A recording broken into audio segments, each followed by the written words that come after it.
Okay जी जी, तो अभी recording शुरू हुआ है, तो अभी हम आगे बढ़ते हैं।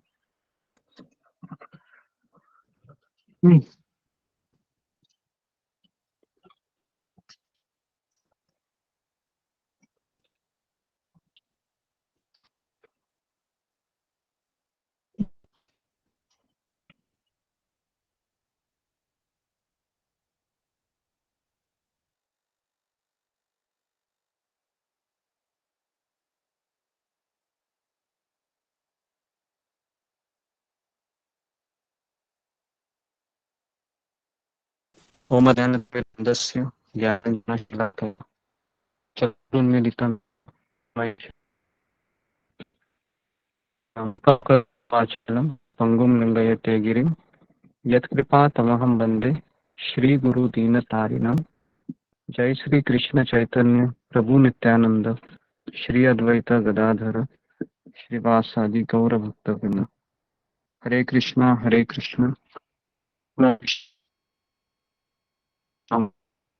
राम राम हरे हरे। ओके, हरे कृष्णा, सबका स्वागत है सत्र में। ओके,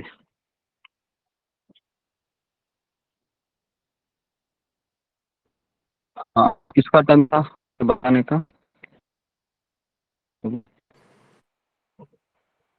गुरुजी मेरा। गुरुजी दंडवत प्रणाम। हरे कृष्णा। सभी भक्तों को दंडवत प्रणाम।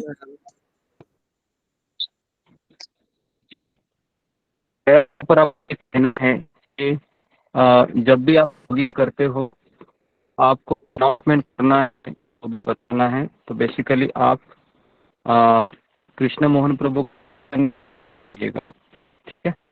तो ये पहली चीज आपको बता रहा हूँ। अगर आप आवाज ब्रेक हो अगर रही है आपको हरे कृष्णा। ओके जी, ब्रेक हो रही है, थोड़ा सा नेटवर्क।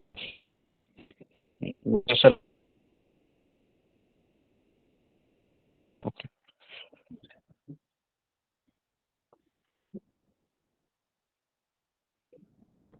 आप 2 मिनट आप रुक जाइए कि मैं थोड़ा सा बाहर जाके आपको बताता हूँ।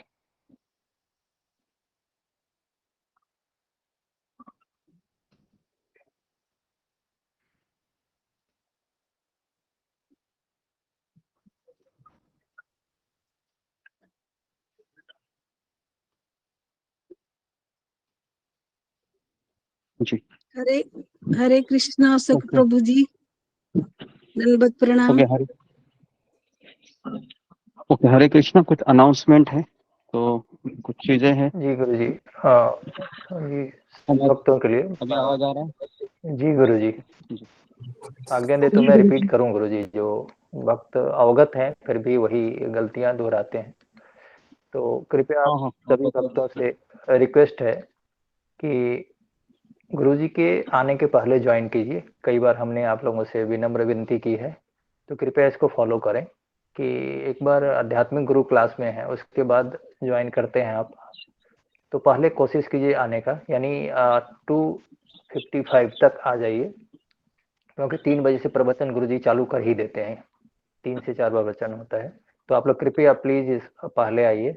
और इनकेस आप किसी कारण बस विलम्ब हो जाता है किसी दिन, तो अगर आप विलम्ब से आते हैं, गुरुजी आ चुके हैं, प्रवचन जारी है, तो उस समय आप माइक ऑफ करके ज्वाइन होइए, अपना वीडियो कैमरा ऑन कीजिए और वहीं से प्रणाम कीजिए। माइक ऑन करके प्रणाम मत कीजिए, क्योंकि गुरुजी प्रवचन देते हैं वो बाधित हो जाता है। आप महसूस करते होंगे, आप वीडियो जो भी अगर सुनते हैं तो ऐसे आप महसूस करेंगे उसको। आप एक बार सुन के देखिए गुरुजी के प्रवचन को, तो आपको पता चलेगा आपके कारण डिस्टर्ब होता है सेशन। तो प्लीज आप लोग इसका बहुत ही ख्याल रखिए।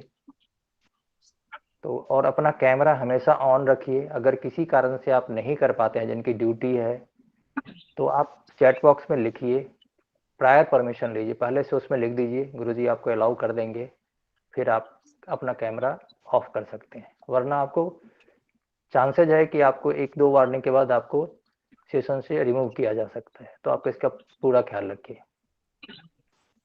हरे कृष्णा गुरु जी, दंडवत प्रणाम गुरु जी। ओके, तो अभी हम आगे बढ़ते हैं। और एक मुझे ये चीज़ बतानी थी कि जिनके भी घर में कुछ चीज़ें हैं होती है, कोई बीमार है वगैरह, हम उसके लिए हम सुबह ही हम प्रार्थनाएं करते हैं। और कृष्णा मोहन प्रभु देखिए हमेशा वह ग्रुप में मैसेज डालते हैं। तो आप कृपया करके सत्र में डायरेक्टली ऑन द स्पॉट ये चीज़ें मत कहिएगा, मेरा आपसे अनुरोध है। हर एक व्यक्ति को, हर एक भक्त को एक सिस्टम रहता है, तो उससे चलना बहुत आसान हो जाता है। कुछ कुछ चीज़ें हैं, तो आप डायरेक्टली कृष्ण मोहन प्रभु को आप मैसेज कीजिए कि मेरा ऐसा ऐसा घर में कुछ बीमार है या कुछ परिस्थिति संकटजनक लग रही है, तो भक्तों से आप प्रार्थना करवाइएगा। तो हम इसके ऊपर हम, अगर आप शाम को मैसेज पहुंचता है तो अगले दिन करेंगे, लेकिन करेंगे ही, तो उसके लिए आप निश्चिंत हो जाइए। तो उससे कृपया करके प्रोग्राम में है ना डिस्टरबेंस नहीं होना चाहिए। तो ये एक मेरा आप सारे भक्तों से अनुरोध था। ठीक है, ओके। तो अभी हम आगे बढ़ते हैं। तो आज का हमारा विषय है थोड़ा सा अलग विषय पे आज हमने चर्चा करनी चाहिए। तो काफी लोगों के सवाल थे कि, और ये एक बीमारी है ये एक्चुअली, कि ओवर थिंकिंग मतलब ज्यादा सोचना, है ना। ओवर थिंकिंग मतलब एक विषय पे ज्यादा ही सोचना, इतना सोचना कि व्यक्ति का मन टूट जाए, या व्यक्ति बेहाल हो जाए, या व्यक्ति अलग परिस्थिति में चला जाए। तो आगे बढ़ने से पहले मेरा आप सबको एक सवाल है कि आप में से कितने भक्त हैं जो भूतकाल में किसी एक विचार को लेके इतना सोचते हैं, इतना सोचते हैं कि आप डिप्रेशन का शिकार बन जाते हैं। तो आप में से कितने लोगों के साथ ये हुआ है कि एक ही विषय को या एक ही कोई थॉट को दिन भर सोचना, रात भर सोचना। तो ये कितने, और ये वर्तमान में ऐसे कितने लोग हैं जो क्लास होने के बाद भी सोचते रहते हैं कि मेरा कैसा होगा, ये मेरे साथ क्यों हुआ, उसने मेरी तरफ आज देखा ही नहीं, आज मेरी पड़ोसन को क्या हुआ, रोज ही मुझे देखती थी, बात करती थी। तो ऐसे बहुत सारे विचार हमारे मन में आते रहते हैं, है ना। और कभी कभी हम उस बारे में इतना सोचते हैं, इतना सोचते हैं कि वो थॉट हमारे ऊपर हावी हो जाता है। ठीक है, तो ये कितने लोगों का ये बीमारी रही है कि ज्यादा सोचने से मानसिक संतुलन बिगड़ जाना, और गुस्सा आना, और किसी दूसरे के ऊपर अपनी भड़ास निकालना। तो ये सब चीजें जी कम से कम 32 लोगों का ये बीमारी है, 32 लोग हैं। ओके जी। तो सब लोगों के पास अगर पेन और पेपर रहेगा तो बहुत ही अच्छा है, क्योंकि ये हम सबका प्रॉब्लम है। एक कोई थॉट है हमको बहुत सोचने में मजबूर कर देता है, और उस थॉट से 3 बीमारी आती है। तो लिखिए, पहली बीमारी है ओवर थिंकिंग करने से, वो है स्ट्रेस। स्ट्रेस मतलब तनाव, टेंशन, ये पहली बीमारी आती है। टेंशन आना, तनाव आना। दूसरा है एंजाइटी। एंजाइटी मतलब बेचैनी, बेचैनी का अनुभव करना हमारे भीतर, ये दूसरी बीमारी। और तीसरी बीमारी है डिप्रेशन। डिप्रेशन मतलब मानसिक संतुलन खो बैठना, और तमोगुण में चले जाना। डिप्रेशन मतलब तमोगुण, मानसिक संतुलन खो बैठना। स्ट्रेस, एंजाइटी, डिप्रेशन, ये ओवर थिंकिंग, ज्यादा सोचने के 3 बीमारी है। ठीक है, ये 3 बीमारी है जी।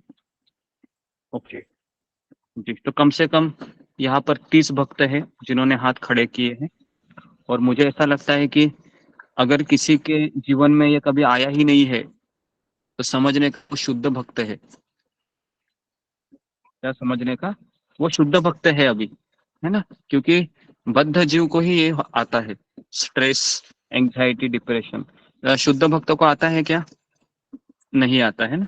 तो मुझे आश्चर्य लगता है कि हमारे ग्रुप में 30 से भी ज्यादा शुद्ध भक्त है। बहुत ही अच्छा है, क्योंकि केवल 30 ही लोगों ने फिंगर को रेज किया है। तो मुझे ऐसा लगता है कि उन्हीं को ये समस्या है, ओवर थिंकिंग का। ओके,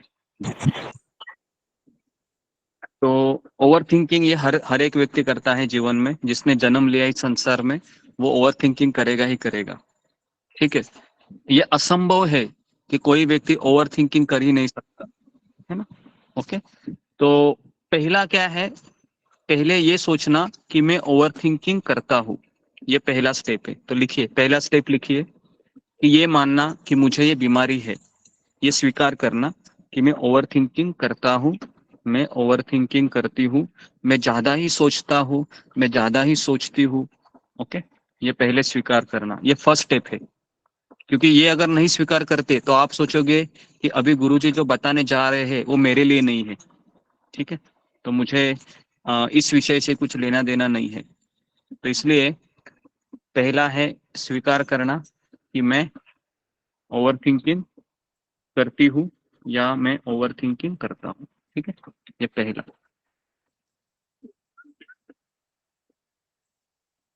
ओके, अभी हम ना मूल में आघात करते हैं, और उसके बाद फिर मैं आपको भगवत गीता के अनुसार हम सीखेंगे कि कृष्ण हमें क्या बताना चाह रहे हैं। ठीक है, तो लिखिए, दूसरा लिखिए, मनुष्य के मन के 2 पंख होते हैं। हाँ, मनुष्य जो पंछी रूपी हमारा मन है, हाँ, पंछी रूपी हमारा जो मन है, उसके 2 पंख होते हैं। कौन से वो 2 पंख है, बताइए आप जरा, कौन से वो 2 पंख हैं? भूतकाल और भविष्य काल है। हाँ, लिखिए, भूतकाल और भविष्य काल, ये हमारे 2 पंख है, हमारे मन रूपी पंछी के, हमारा भूत और हमारा भविष्य। ठीक है, तो देखिए, अगर आपने विषय अच्छे से अगर आपने समझ लिया ना, मैं दावे के साथ कहता हूँ, आप कभी ओवर थिंकिंग करोगे ही नहीं, है ना। ओवर थिंकिंग से हम पूरी तरीके से बच जाएंगे, और ये स्ट्रेस, एंग्जाइटी, डिप्रेशन, इन बीमारियों की लत से भी हम बच जाएंगे। क्योंकि संसार में शारीरिक जो बीमारी है उनके लिए इलाज मौजूद है, लेकिन मुझे बताइए, ऐसा कोई हॉस्पिटल है जो मन की बीमारियों का इलाज करता है? पूरे भारत में अगर आप सर्च करोगे गूगल में कि मानसिक बीमारियों के अस्पताल, तो आपको कितने मिलेंगे? मुझे नहीं लगता आपको एक भी मिलेगा, है ना, बराबर है। लोग अक्सर वो उन लोगों के पास जाते हैं जो मनोचिकित्सक रहते हैं, लेकिन अगर मैं आपको राज की बात बताऊं, तो उनके पास भी सॉल्यूशन नहीं होता है। क्योंकि कृष्ण गीता में क्या कहते हैं, इंद्रियों में मैं मन हूँ, मैं ही मन हूँ। और जो मेडिसिन देते हैं ना, वो क्या कृष्ण को जानते हैं क्या? वो कृष्ण को जानते ही नहीं, तो वो क्या मेडिसिन देंगे वो? ये मेरा पहला सवाल है उन लोगों को, है ना, जो मनोचिकित्सक बन के बैठे हैं। ओके जी, तो अभी हम जाएंगे, देखिए, अभी हम इन दो दो मन रूपी पंछियों के ऊपर हम थोड़ा सा चर्चा करेंगे अभी। तो सबसे अभी पहला हम अ, अंदर घुसने का प्रयास करेंगे, वो है हमारा भूतकाल, हमारा अतीत। तो अभी मैं आप सबको एक सवाल पूछ रहा हूँ कि हम में से कितने लोग हैं जो आज भी प्रवचन सुनने के बाद भी अपने अतीत के बारे में शोक प्रकट करते हैं? जी, प्रामाणिकता से फिंगर को रेज कीजिए, ताकि ये अगर आप पार्टिसिपेट करेंगे ना, तो क्या होगा कि आप शर्माइए मत इससे, क्योंकि ये ओपन फोरम है ना। और अगर आप जितने आप प्रामाणिक रहोगे, उतना आप इस चीजों को स्वीकार करेंगे।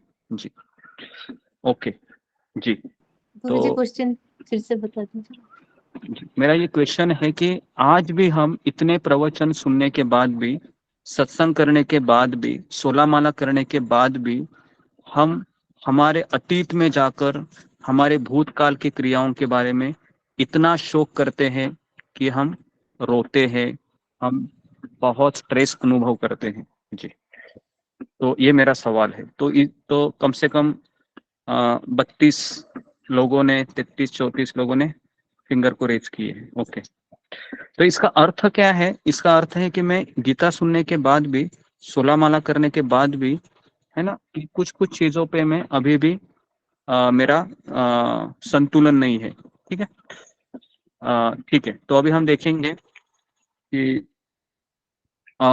भूतकाल का शोक। जी, अभी मेरा अगला सवाल है, आप में से कितने लोग हैं जो 10वीं का एग्जाम देने के बाद, आप जब एग्जाम खत्म करते हैं और एग्जाम हॉल के बाहर आते हैं, और बाहर आने के बाद आप खुद का क्वेश्चन पेपर टैली करते हैं, और टैली करते वक्त आपको ये समझ में आता है कि मेरा एक सवाल है वो छूट गया है, जिसको मैं उत्तर आसानी से लिख सकता था, इस प्रश्न की मैंने तैयारी की थी, लेकिन ये मेरे से छूट गया। और उस थॉट पे आप इतना सोचते हैं कि ऐसा लगता है कि ये मैंने क्या किया, इसकी तो मैंने अच्छे से तैयारी की थी, लेकिन ये मेरा छूट गया। ये 10वीं की ही बात नहीं, कभी आपके साथ हुआ है? 7 स्टैंडर्ड, 8 स्टैंडर्ड, 9 स्टैंडर्ड, 11, 12, 12th हुआ बोर्ड है? में हुआ है। हाँ जी, हुआ है। और कितने लोगों के साथ ये हुआ है कि उस क्वेश्चन को मैंने न लिखने के कारण आप दिन भर सोचते हैं कि मेरे 5 मार्क्स चले गए, मेरे 10 मार्क्स चले गए, अगर ये लिखता तो मुझे और एक्स्ट्रा 5 मार्क मिल देते थे। ओके जी, तो ये मुझे लगता है कि ये कॉमन चीज है जो मैंने अभी आपको बताई, क्योंकि ये सबके साथ होता है। क्योंकि हम एग्जाम हॉल में जब बैठते हैं ना, तो बहुत चीजें हो जाती है जो हम छूट जाते हैं बेसिकली हमसे। हमको पता होता है, लेकिन हम क्या देखते हैं, घड़ी को देखते रहते हैं, बराबर है, अरे 1 घंटा हो गया, 1 ही घंटा बाकी है, अभी क्या करूं? तो फिर हमारा मन बहुत भ्रमित अवस्था में होता है उस समय एग्जामिनेशन हॉल में, है ना। तो इसलिए कई चीजें हैं, हम क्या करते हैं, निर्णय लेने में सक्षम नहीं होते। तो ये हमारा दूसरा लॉस होता है शोक करने के बाद। लिखिए कि सही निर्णय न ले, हम सही निर्णय ले नहीं पाते हैं। हाँ, अगर हम भूतकाल का शोक करते हैं तो हम सही निर्णय में सक्षम नहीं होते हैं। ओके, तो ये एक चीज, क्योंकि शोक में व्यक्ति कभी सही निर्णय ले नहीं सकता, क्योंकि वह भ्रमित अवस्था में होता है। ओके जी, तो अभी एक चीज है कि भूतकाल में हम शोक क्यों करते हैं। तो इसका सबसे बड़ा कारण अगर मैं आपको बताऊं, तो मैं आप में से किसी को पूछता हूं कि कोई कोई आप में से कोई एक भक्त है जो मुझे अपना जीवन है ना, 2 मिनट में, 1 मिनट में बताएगा कि मैं किस तरह से शोक में, है ना, डूबा हूँ या डूबी हूँ, जिससे मुझे अभी भी उन चीजों का ख्याल आता है और मुझे रोना आता है, या फिर मैं स्ट्रेस फील करता हूँ या मैं स्ट्रेस फील करती हूँ। जी, तो ऐसा कोई है? जी, फिंगर को रेज कीजिए। जी, हाँ जी, जो आपको भूतकाल में बहुत सता रहा है। जी, ओके, तो 1 मिनट में ही मुझे बताइए, ताकि ओके। दीप्ति सचदेवा। हरे कृष्णा गुरुजी, सबसे बड़ा शौक तो यही बात का सताता है कि मतलब जब से शादी से पहले मेरी लाइफ बहुत अलग थी। माँ बाप की इकलौती औलाद थी तो बहुत प्यार, बहुत कुछ मिला, पर शादी के बाद सब बदल गया। सब व्यवहार जैसा रहा कि मतलब मैं अपने घर यहाँ ससुराल आती थी तो रोती थी, डरती थी, बहुत ज्यादा मैं डरती थी। तो वो बातें याद करके आज भी बहुत रोना आता है, बहुत ज्यादा। इसकी वजह से अभी मैं एंजाइटी और डिप्रेशन फेस कर रही हूँ, और अभी फिलहाल कॉलेज से मेरा ट्रीटमेंट चल रहा है इसके रिगार्डिंग। जी जी जी, ओके जी। तो दीप्ति सचदेवा जी ने, माता जी ने अपनी प्रॉब्लम बताई कि किस तरह से भूतकाल में उनके साथ जब विवाह होने के पश्चात जो भी चीजें हो गई, या अभी वो अपने जीवन को कंपेयर कर रही है, तुलना कर रही है कि मेरा अभी का जो जीवन है और जो पिछला जीवन था उसमें काफी बदलाव है। तो मैं उस बदलाव को अभी स्वीकार नहीं कर पा रही हूँ, मेरा मन स्वीकार नहीं कर पा रहा है। तो इसलिए फिर वह शोक से ग्रस्त है, ऐसा वो अभी भी उनके चेहरे से मुझे दिखाई दिया। ओके ओके, और एक हम किसी को जी बताते हैं, वो है जी विशाल इघावे प्रभु। हरे कृष्ण गुरु जी, दंडोत प्रणाम। से भक्तों को दंडोत प्रणाम। मेरे साथ ऐसा हुआ है गुरु जी कि मेरा जो छोटा भाई था, जिसकी शादी 1 साल भी नहीं हुई, तो उसके जो फैमिली क्लैशेस हुए, उसमें हमारे घर के भी क्लैशेस हुए, तो उसकी वजह से उसने 1 साल के अंदर ही सुसाइड कर लिया। वो मेरा छोटा भाई था, जिसका उम्र 25 साल तक था। उसके चलते हमारा पूरा घर और हमारा पूरा फैमिली बिखर गया है, और मैं भी बिखर गया हूँ। मतलब हम लोग सब अलग अलग रहते हैं, दोनों भैया भी, माँ बाप। तो इसके चलते जो पहले वाले दिन थे, 4 5 6 साल पहले के, तो वो कितने अच्छे थे, ऐसे सोच सोच के। और भाई भी चला गया है, और टेंशन रहता है कि अब मेरा आगे क्या होगा, पूरा परिवार बिखर गया है, कोई नहीं है साथ में। तो ये सोच सोच के मुझे बहुत प्रेशर आता है कभी भी। जी जी ओके ओके। तो अभी हमने सबने दोनों केस देखी, दीप्ति माता जी का और ये विशाल इघावे प्रभु जी का। दोनों केस में अगर आप देखोगे तो भूतकाल के जो उनके साथ घटनाएं हुई है ना, उन्हीं के बारे में वह सोच रहे हैं, और उस सोचने से क्या हो रहा है, सोचने से तनाव है वो बढ़ रहा है। ठीक है ठीक है। तो अभी ये इसलिए मैंने ये 2 एग्जांपल लिए, थोड़ा सा प्रैक्टिकल हो जाए सेशन, तो फिर आपको भी पता चलेगा कि मैं केवल थेरोटिकली नहीं हो रहा है। ये हम एक जीवात्मा है, जीवात्मा को अनुभूति होती है ना, इमोशन होते हैं। कभी इमोशन निगेटिव हो सकते हैं, कभी पॉजिटिव हो सकते हैं, है ना जी। तो इसलिए अभी मैं आपको ये बताने जा रहा हूं कि शोक का मूल कारण ये है कि हम चीजें हमारे नियंत्रण में नहीं है। बराबर है, चीजें हमारे नियंत्रण में नहीं है, यही शोक का मूल कारण है कि मैं नियंत्रक नहीं हूं, ये मेरा शोक है। क्योंकि अगर मैं नियंत्रक होता तो शायद उस चीज को मैं रोक पाता। बराबर है ना, चाहे वो दीप्ति माता जी की शादी का हो, है ना, अगर उसके हाथ में होता तो शायद ये ना होता। दूसरी चीज है विशाल इगावी का जो सुसाइड है किसी ने किया था, है ना। तो चीजें हैं वो हमारे नियंत्रण में नहीं है, इसलिए भूतकाल के शोक में हम प्रवेश करते हैं। ठीक है जी। तो अभी मैं आपको बताऊं कि शोक का मूल कारण ये है कि मैं नियंत्रक नहीं हूं। नियंत्रक कौन है, तो नियंत्रक कृष्ण है, इसको मुझे स्वीकार करना है। Krishna is a controller, I am not a controller. Okay, ये पहला लेसन है अभी हमको।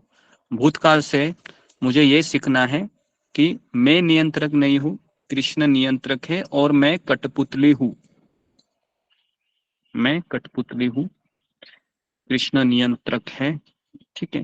अभी सवाल यहाँ पर यह आता है कि कृष्ण मेरे साथ ऐसा क्यों करते हैं। जी, कितने लोगों के मन में भी ये सवाल है। जैसे जैसे अभी मैंने इस चीज को बताया कि मैं शोक इसलिए कर रहा हूँ प्रभु जी, गुरु जी, कि वो चीजें मेरे नियंत्रण में नहीं थी, और मेरे जीवन में ये चीज हुई, और आज भी मैं उस जीवन को मेरे वर्तमान के जीवन से तुलना करता हूँ, करती हूँ, तो मुझे केवल और केवल तनाव, चिंता ही मिलती है। ओके जी। तो जी, तो अभी मुझे क्या करना है, तो मुझे अभी शोक के जगह क्या करना है, मुझे अपना जो देखने का नजरिया है उसको बदल के उस शोक को मैं एक शिक्षा के रूप में लेना है। ठीक है। अभी अगला पॉइंट लिखिए, भूतकाल के शोक से शिक्षा को लेना। जी, ये नेक्स्ट चैप्टर है, भूतकाल के शोक से शिक्षा को लेना, या फिर भूतकाल के शोक को अवसर के रूप में स्वीकार करना। भूतकाल के शोक को अवसर के रूप में स्वीकार करना। ठीक है। तो अभी तक हमने इन चीजों को देखा कि भूतकाल का शोक होने से सबसे पहला क्या होता है, हम सही निर्णय ले पाते हैं, नहीं ले पाते। यह हमारा पहला कमजोरी है। दूसरा है कि हमारा सबसे बड़ा वीकनेस है कि हम ये भूल जाते हैं कि मैं नियंत्रक नहीं हूं। ये दूसरा लेसन है। तीसरा लेसन है इसमें से कि हमको ये देखना है कि जी भूतकाल में जो हुआ था मेरे साथ, है ना, वह मेरे कर्म का एक हिस्सा हो सकता है। ये तीसरा लेसन कि जो मेरे पिछले जन्म के कर्म है उससे वो जुड़ी हुई घटनाएं हो सकती है ना। तो अब अभी मैं थोड़ा सा आपको और थोड़ा सा मैं प्रैक्टिकल चीजों में ले जा रहा हूँ कि अभी अभी हमने एक केरला मूवी आई थी, उसमें हमने देखा कि कुछ औरतों को इस्लाम धर्म में परिवर्तन करने के लिए फोर्स किया जाता है और उसको फिर इराक, ईरान, सीरिया ऐसे देशों में ले जाके जो ISIS करके एक संगठन है वहां पर उनको बेचा जाता है $100, $200, $300 इस तरीके से, और उन स्त्रियों के साथ देह का व्यापार भी हो जाता है ना। तो अगर हम उस चीज को लेंगे अभी कि ये तो बहुत एक्सट्रीम डिफिकल्टी है, एक्सट्रीम एक्सट्रीम मतलब आप बोल नहीं सकते कि इससे ज्यादा भयंकर कोई चीज हो ही नहीं सकती, मुझे ऐसा लगता है एटलीस्ट एक स्त्री के लिए। तो कल ही मैंने एक एसएससी का इंटरव्यू सुना जो ISS में फंसी हुई थी और वो बता रही थी कि मेरे साथ क्या क्या हुआ और मैं किस तरह से सर्वाइव हुई वहां पर। तो जब मैंने सुना तो मैं सोचा कि बाप रे, नरक तो यहाँ पर ही है ना। तो उस स्त्री ने जो अनुभव किया तो मुझे लगता है कि शायद वो हमारे तो अभी तक उतना हम नहीं किए हैं क्योंकि वो एक्सट्रीम टेस्ट लिया। कभी कभी ये हो सकता है कि भगवान, अगर हम पिछले जन्म में अगर किसी के साथ ऐसा ही बुरा व्यवहार किए होंगे तो हमारे साथ भी ऐसा ही होता है, ये प्रकृति का नियम है, द लॉ ऑफ नेचर। लेकिन कई बार हम इस चीज को स्वीकार नहीं करते हैं क्योंकि हम ये सोचते हैं कि मैंने अभी वर्तमान में किसी के साथ बुरा नहीं कर रहा हूँ तो मेरे साथ बुरा क्यों हो रहा है। ये पहला सवाल अक्सर लोग पूछा करते हैं। ओके, तो अभी मैं आपको एक प्रैक्टिकल आपको मैं कथा बताता हूँ भूतकाल के शोक की। तो मैं जिस एरिया में रह रहा था, मुझे ऐसा लगता है कि ये आज से 25 से 30 साल पहले की घटना होगी। तो मैं तभी कुलाबा में रहता था, बम्बई में, खास करके फिशरमैन कॉलोनी में। तो वहां पर एक गुजराती कपल थे, हस्बैंड वाइफ, जो वहां पर रहते थे और उनकी एक बेटी थी 4th स्टैंडर्ड में, 9 साल की। उस बेटी को कैंसर हुआ। तो दोनों का बहुत प्रेम था अपनी बेटी के प्रति, लेकिन लाख कोशिश करने के बाद भी वो अपनी बेटी को बचा ना पाए और डॉक्टर ने कहा कि आपकी बेटी अभी ज्यादा दिन नहीं रह सकती। तो हुआ ऐसे कि कुछ दिनों के बाद बेटी ने शरीर छोड़ दिया और माता पिता है वो इतने दुखी हो गए, इतने शोकग्रस्त हो गए। अपने बेटी की वो जो यादें थी, है ना, फोटोज थे, उसको ही देखते देखते वो जी रहे थे। और उसी सोच में वो दोनों ने ये निर्णय लिया कि हम अपने आप को ही खत्म करेंगे और इस तरीके से उन्होंने दोनों ने सुसाइड कर ली। ठीक है, तो ये एक्सट्रीम एग्जाम्पल मैंने इसलिए बताया क्योंकि ओवर थिंकिंग का ही नतीजा होता है। तो मैं नहीं चाहता हूं कि, या हम नहीं चाहते हैं कि ओवर थिंकिंग का इस तरीके से नतीजा निकले। तो इस तरह से मेरा आपसे निवेदन है कि हम एक आध्यात्मिक संस्था से जुड़े हैं तो पहले ये सोचना है कि मैं नियंत्रक नहीं हूँ, भगवान नियंत्रक है। ठीक है, ये पहली बात। तो इसके लिए हर एक जीवात्मा मेरे साथ पति का रोल निभा रहा है, पत्नी का रोल निभा रही है, बच्चे का रोल निभा रहा है। ये सब हम किस तरीके से हैं, हम एक ही ट्रेन में सब मुसाफिर की तरह हैं। जिसका जिसका स्टेशन आएगा वह उस समय उतर जाएगा। ठीक है, जिसका जिसका स्टेशन आएगा उस समय उतर जाएगा। तो इसके लिए अभी अगले लेसन में हम जाएंगे कि भूतकाल के शोक को मुझे कैसे खत्म करना है। ओके, तो ये अगला लेसन है, अभी कैसे खत्म करना है। तो इसमें उदाहरण दिया गया है कि भगवान मुझे सुंदर बनाना चाहते हैं। ये पहली सीख, गुरुजी पहली सीख आपने लिखिए। कहा भगवान श्री कृष्ण हमारे साथ ऐसा क्यों करते हैं, इसका जवाब नहीं दिया आपने। हाँ हाँ, तो उसी का जवाब है अभी, है ना। तो बेटर है कि आप अपनी भावनाओं को, है ना, लिख के रखिए और क्वेश्चन के रूप में आप दे दीजिए, है ना। ये सारी चीजें उसी में है। ओके, तो भगवान हमें सुंदर बनाना चाहते हैं, ये लिखिए। ओके, भगवान हमें सुंदर बनाना चाहते हैं और इसमें उदाहरण अभी दिया गया है, एक शिल्पकार होता है जो पत्थर से मूर्ति का निर्माण करता है। उस समय शिल्पकार के हाथ में क्या होता है? शिल्पकार के हाथ में छेनी हथौड़ा। हथौड़ा और छेनी। छेनी और हथौड़ा से शिल्पकार क्या करता है? उस पत्थर के क्या करता है? पत्थर को अनावश्यक पार्ट है वो उसको निकालने लगता है ना, बराबर है। उस समय उस पत्थर को तकलीफ होती होगी या उसको मजा आता होगा? जी आप बताइए मुझे। उस पत्थर को तकलीफ होती है।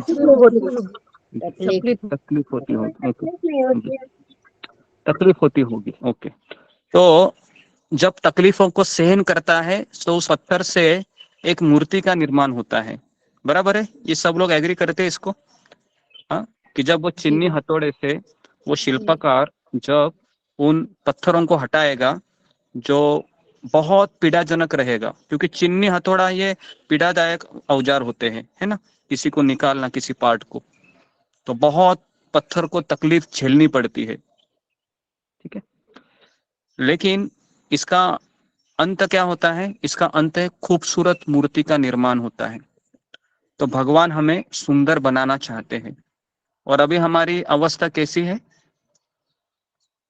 छेनी हथौड़ा के प्रहार हो रहा है। हाँ, हमारी अवस्था ऐसी है कि हम ऐसे पत्थर है जो भगवान के लिए अभी तक तैयार नहीं हुए हैं। तो अभी चिन्नी हथौड़ा लेके कौन हमारे ऊपर वार कर रहा है? ये विधाता जो विधाता है कृष्ण, माया देवी नहीं, कृष्ण वार कर रहे हैं, है ना, कृष्ण ही वार कर रहे हैं। और माया ये कौन है? माया भी किसकी शक्ति है? भगवान की तो शक्ति है ना। भगवान परीक्षा लेने को किसको कहते हैं? खुद तो नहीं आते हैं ना, माया को ही कहते हैं वो, है ना। तो ऐसा मत समझिए कि माया कृष्ण से अलग है ना। एक्चुअली वो कृष्ण ही माया को कहती है जाओ अभी, है ना, ये सुबह उठ नहीं रही है, इसके जीवन में कुछ तकलीफ दे दो ताकि जग जाएगी। समझ में आ रहा? तो कृष्ण ही ऐसे कुछ चीजें हैं वह लाते हैं। तो ठीक है, तो उत्तर मिल गया आपको कि भगवान हमें सुंदर बनाना चाहते हैं। तो इसलिए वो जो शौक होता है ना, मतलब वो चिन्नी हथौड़ा, तो हम क्या करते हैं, उस चिन्नी हथौड़ा मुझे भगवान तुमने क्यों मारा, बस इस सवाल को लेके हम जिंदगी भर वही क्वेश्चन हमारा चलता रहता है। ठीक है, क्लियर आया सबको? गुरुजी यहाँ पर प्रश्न है, हाँ, प्रश्न आप है ना, आप नोट कीजिए, है ना, क्योंकि मेरा फ्लो में बहुत चीजें मुझे बतानी होती है ना, मैं भूल जाता हूँ फिर। सो बेटर है कि आप लिख लीजिए और फिर हम क्वेश्चन आंसर सेशन में इसको हाईलाइट करेंगे। ठीक, तो अभी यहाँ पर हम भगवान को ये सवाल पूछ रहे हैं, कृष्ण आपने मुझे ये चिन्नी हथौड़े से मुझे ये इतना तकलीफ क्यों दिया, ये सवाल हम कृष्ण को पूछते हैं। और कृष्ण का यही उत्तर है कि मैं तुम्हें सुंदर बनाना चाहता हूँ, मैं तुम्हें खूबसूरत बनाना चाहता हूँ, मैं तुम्हें सक्षम बनाना चाहता हूँ। और हम जिंदगी भर भूतकाल से क्या सीख लेते हैं? तुमने मेरे साथ क्यों किया, मुझे ऐसे चिन्नी हथौड़े से मुझे इतना पिटाई क्यों की? तो भगवान का यही उत्तर है, मैं तुम्हें सुंदर बनाना चाहता हूँ, मैं तुम्हें खूबसूरत बनाना चाहता हूँ। ओके जी, तो ये हो गया हमारा जो भूतकाल का शौक है, ये अभी खत्म हो गया, ये चैप्टर खत्म हो गया। ठीक है, इससे हमने काफी इसमें मैंने एग्जांपल देके आपको सारी चीजें बताई, कैसे व्यक्ति सोचता है, क्यों ऐसा होता है। व्यक्ति का सोच ही बताता है कि वह ये स्वीकार ही नहीं किए है कि कृष्ण मेरे जीवन के नियंत्रक है। समझ में आ रहा है? शोक करने का पीछे एक ही कारण है कि मैं ये स्वीकार ही नहीं किया हूं अभी तक, कृष्ण मेरे हितचिंतक है, कृष्ण मेरे हितैषी है, कृष्ण मेरे वेल विशर है। गीता में भगवान कहते हैं, भोक्तारम यज्ञ तपसा सर्वलोक महेश्वरम सुहद, सुहद शब्द आता है, सुहद मतलब वेल विशर, सुहद सर्वभूतानाम मतलब सारे जितने भी योनिया है सबके लिए मैं कौन हूँ? परम हितैषी हूँ। तो मुझे बताइए कि परम हितैषी किसी के साथ बुरा कर सकता है? नहीं कर सकता है। कृष्णा नहीं कर सकता है ना। इसका भी मैं आपको एग्जांपल अभी और एक थोड़ा सा हम अभी भविष्य के ऊपर आते हैं।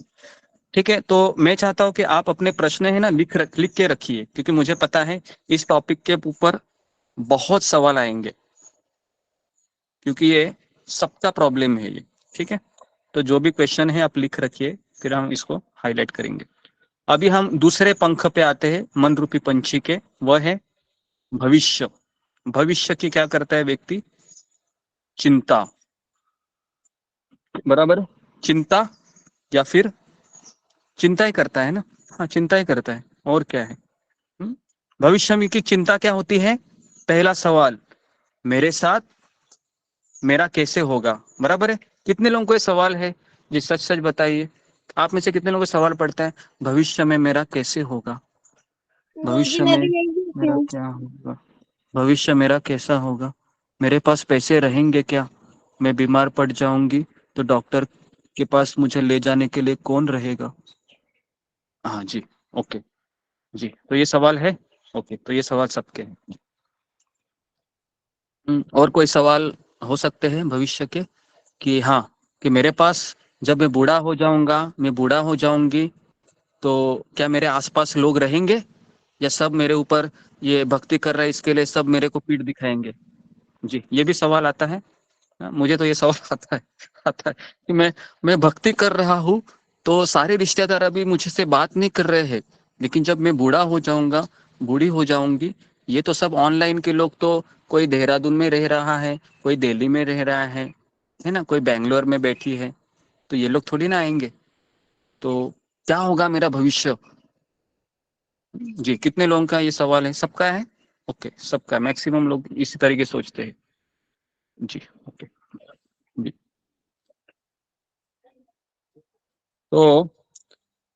तो अभी यहाँ पर हम ये देखेंगे कि भविष्य की चिंता को किस तरह से दूर किया जा सकता है। जी, तो वापस वही चीज आती है कि भगवान श्री कृष्ण नियंत्रक हैं। और दूसरा चीज यहाँ पर हमको गीता में भगवान ये कहते हैं कि ब्रह्मभूत प्रसन्नात्मा न शोचति न कांक्षति। न शोचति मतलब वो सोचता नहीं है, न कांक्षति मतलब वो इच्छा नहीं करता है। सम सर्वेषु भूतेषु मद भक्ति लभते परा। तो भगवान कहते हैं कि वो सबको समान रूप से देखता है। लेकिन हम तो बद्ध जीव है ना, हम तो प्रसन्न आत्मा नहीं है, हम तो दुखी आत्मा है। बराबर है, हम सभी दुखी आत्मा है, मैं भी दुखी आत्मा ही हूँ। मैं ऐसा नहीं कि प्रवचन दे रहा हूँ तो, है ना, कुछ हो जाएगा तो मुझे भी अपने आप को समझाना पड़ता है ना, फिलोसॉफी से, है ना। बराबर है। मुझे बताइए, जो डॉक्टर दूसरों का इलाज करता है, क्या वो डॉक्टर बीमार नहीं पड़ सकता? पढ़ सकता है, पढ़ सकता है ना। हाँ, तो मैं प्रवचन दे रहा हूँ, इसका ये अर्थ है क्या कि इन सब चीजों से मैं परे हूँ? ऐसा नहीं है ना। ये सब चीजें हमें भी सताती है ना। भूतकाल की बहुत सारी चीजें है, उसके बाद भविष्य में क्या रखा है, जो भी है। तो यहाँ पर अब एक कथा आती है भविष्य की चिंता का। चिंता का सबसे बड़ा कारण क्या है? वही है कि चीजें मेरे नियंत्रण में नहीं है। बराबर है, चीजें मेरे नियंत्रण में नहीं है। क्या मैं अपने आप को बूढ़ा होने से रोक सकता हूँ? क्या मैं अपने आप को बूढ़ा होने से रोक सकती हूँ? क्या मैं अपने आप को बीमार होने से रोक सकता हूँ? क्या मैं बीमार होने से रोक सकती हूँ? नहीं। क्या मैं अपने आप को मृत्यु से रोक सकता हूँ? नहीं। तो इसलिए चिंता है, चिंता है क्या नहीं। और सबसे ज्यादा चिंता अगर आपने 2 साल में देखी होगी, जब कोरोना में लोग मर रहे थे, तो आपने देखा सबसे बड़ी चिंता हमको ही थी, है ना, कि अगला नंबर शायद मेरा भी हो सकता है। यही तो चिंता थी, अगला नंबर मेरा भी हो सकता है। मैं तो ये आज तक का न्यूज चैनल लेके बैठी हूँ, जितना मैं सुनता हूँ, जितना मैं सुनती हूँ, मुझे लगता है कि अगला नंबर मेरा ही है। तो इसके लिए कोरोना में आधे लोग ना उन न्यूज चैनल देखते देखते मर गए। क्योंकि ये न्यूज चैनल क्या करते हैं? ओवर थिंकिंग को जन्म देते हैं। ये न्यूज चैनल क्या करते हैं? ओवर थिंकिंग को जन्म देते हैं। इसके लिए आज 5 साल हो गए मैंने कभी भी न्यूज लगाया नहीं है और ना मैं न्यूज पढ़ता हूँ। 5 साल हो गए मैं इधर भी रहता हूँ इको विलेज में। मुझे कुछ पता नहीं है कि महाराष्ट्र का मुख्यमंत्री कौन है, भारत का मुख्यमंत्री कौन है। मैं केवल पूछता रहता हूँ लोगों को कि अभी कौन है, तो वही मुझे बताते हैं।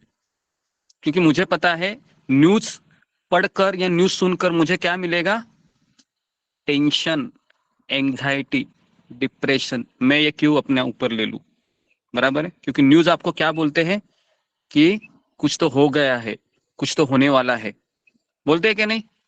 न्यूज चैनल आप देखो क्या बोल, कुछ तो होने वाला है, कुछ तो होने वाला है, तो तैयार रहिए। अभी गुजरात में वो कौन सा वो अभी आया था ना, वो चक्रवादल की तरह तूफान।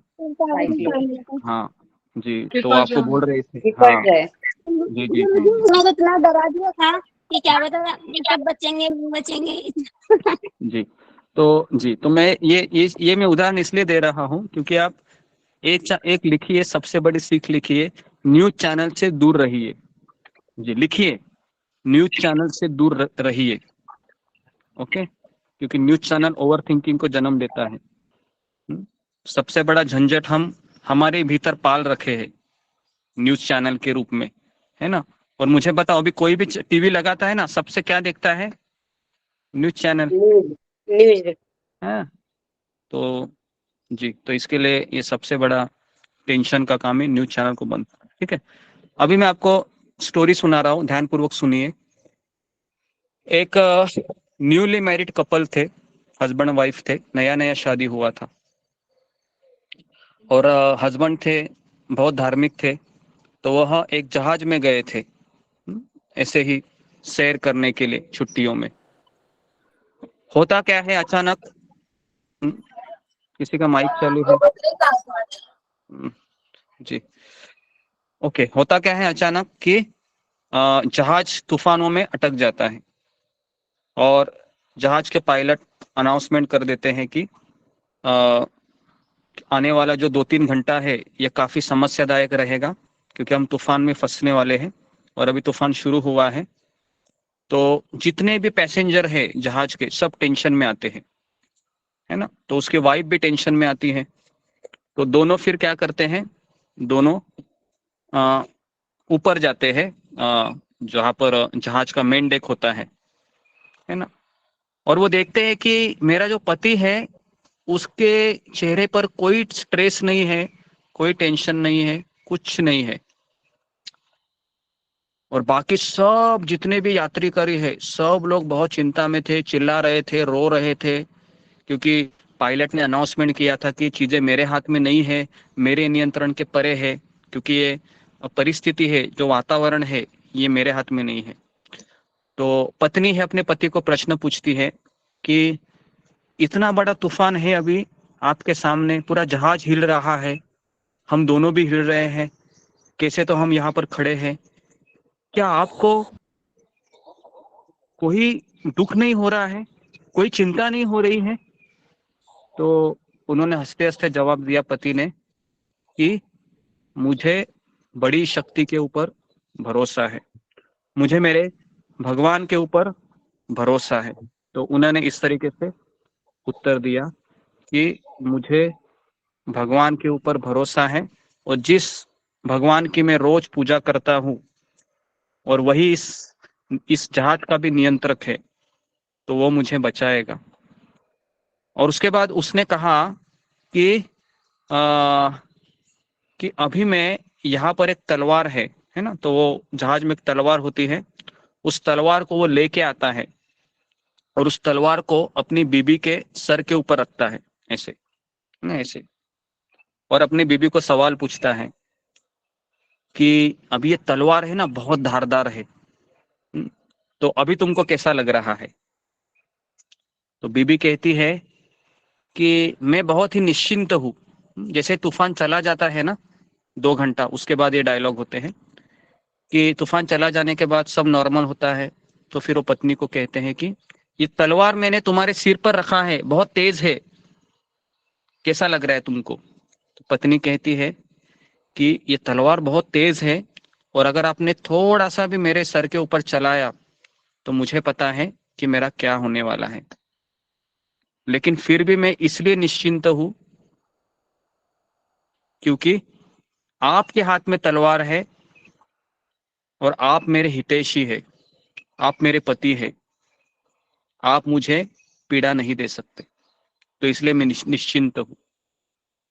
तो पति भी यही कहते हैं कि ये जो हमारे ऊपर जो तलवार है, मेरी जिंदगी की जो तलवार है, वो भी मेरे कृष्ण के हाथ में है ना। और मुझे पता है कि मेरे कृष्ण मुझे मेरे हितचिंतक है, तो वो मुझे कैसे मेरे ऊपर मुझे पीड़ा दे सकते हैं। तो इस तरीके से वो पति अपने पत्नी को समझाते हैं और पत्नी भी समझ जाती है कि मेरे पति मुझे क्या कहना चाह रहे थे। और उसके बाद वो ऐसे कहता है, अगर अगर मेरे कृष्ण को ऐसा लगता है कि इस तलवार चलाने से मेरा अच्छा ही होने वाला है, तो भी मैं उसको स्वीकार करूंगा, क्योंकि मेरे कृष्ण मेरे हितैषी है।